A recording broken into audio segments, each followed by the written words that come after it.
Aparat kepolisian melakukan penembakan gas air mata kedua kampus di Taman Sari, Bandung, yaitu Universitas Pasundan dan Universitas Islam Bandung, Senin malam.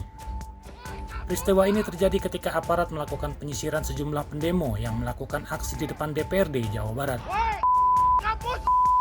Kepala Unit Keamanan Kampus Unpas Rosid menceritakan bahwa kejadian semalam sangat tidak terduga, karena sebenarnya massa di kalangan mahasiswa sebagian sudah pulang, bahkan penjaga kampus pun sudah diganti jadwal secara bergiliran. Namun ketika pukul 11 malam hingga setengah 12 malam, mulai ramai adanya kasus penembakan gas air mata di jalanan.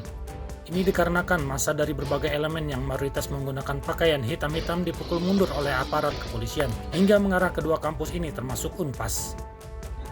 Total ada sekitar 12 orang yang pingsan dan harus mendapatkan perawatan dari tim medis. Rektor Universitas Islam Bandung, Haris Nukman, angkat bicara. Mahasiswa yang ikut aksi unjuk rasa sebenarnya telah membubarkan diri pada pukul 5 sore. Ia juga menegaskan tidak menutup kemungkinan jika ada keterlibatan mahasiswa Unisba dalam kericuhan tersebut. Waktunya mohon nanti dikoreksi. Seingat saya itu mulai jam 21.30. Itu secara masif. Kenapa demikian? Nah, kami coba mencari informasi kenapa itu kerusuhan bisa terjadi sampai dini hari. Ya, ternyata yang tadinya pendemo itu pulang jam 17.00 dari gedung DPRD ke kampusnya masing-masing. Nah, di luar dugaan massa yang lainnya itu bergerombol dari satu titik ke titik yang lainnya.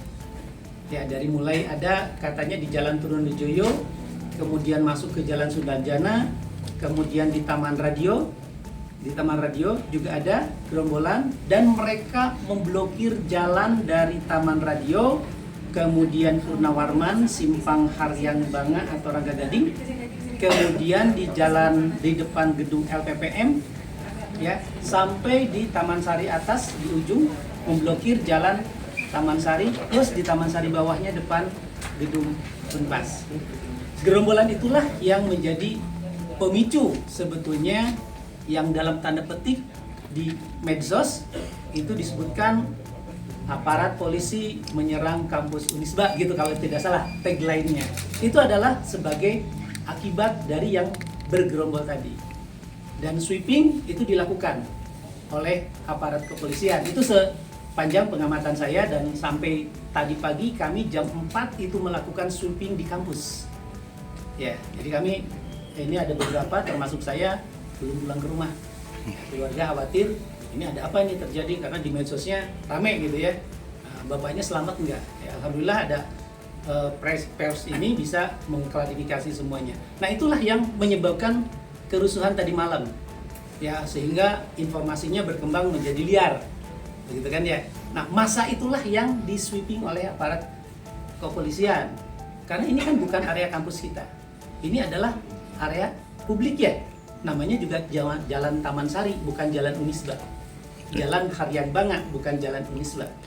Ya, jalan juga di sana Rangga Gading, Rangga Malela itu bukan jalannya Unisba. Itu jalan umum yang diblokir oleh segerombolan tadi. Wallahu alam siapa yang memblokirnya, tetapi massa ada di situ.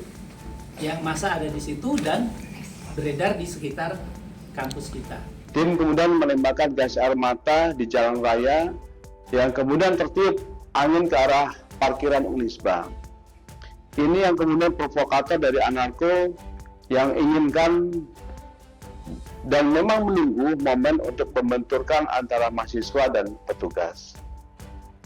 Mereka membuat framing di media sosial, ya, di akun-akun mereka bahwa petugas masuk kampus dan membawa senjata, peluru karet dan menembakkan gas air mata. Yang semua itu adalah hoax. Pada kenyataannya di lapangan tidak ada satu petugas yang masuk ke area kampus dan tidak ada satupun petugas yang membawa senjata. Jarak petugas kurang lebih 200 meter dari kampus Unisba dan tembakan flashball tidak ada yang diarahkan ke kampus. Semua itu adalah ke jalan raya di mana sekelompok orang berbaju hitam tadi berkumpul dan menghadang jalan yang melakukan pembakaran. Dan setelah kondisi Jalan Taman Sari bisa kita kuasai, situasi aman dan kelompok baju hitam ini juga kabur. Kita melakukan keliling patroli ke ibu kota. Menurut Kabid Humas Polda Jabar, sekelompok orang berpakaian hitam diduga merupakan kelompok anarko yang secara khusus merancang skenario provokatif.